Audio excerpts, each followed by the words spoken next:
Hundreds of people marched on the streets of Melbourne on Thursday night as Victoria State in Australia entered its 6th lockdown since the pandemic began.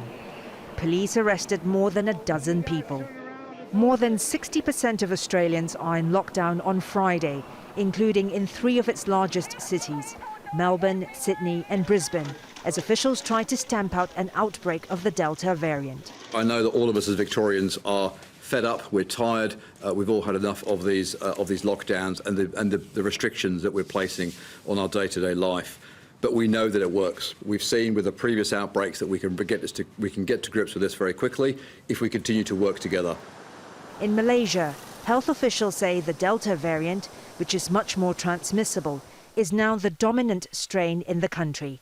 Despite ramping up its vaccination campaign and locking down the country for more than 2 months, Malaysia has seen a record high in the number of new infections and deaths this week. The government's failure to prevent the spread of the virus has led to calls for the Prime Minister Muhyiddin Yassin to resign. China too is trying to contain an outbreak of the Delta variant.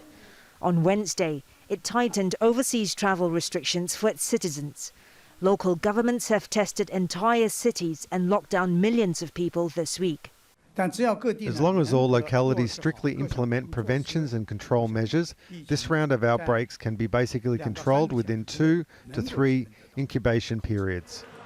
Many Asian countries which had been successful in containing the coronavirus last year are now seeing an increase in new infections, driven mainly by the Delta variant. Florence, Looi, Jazeera, Kuala Lumpur.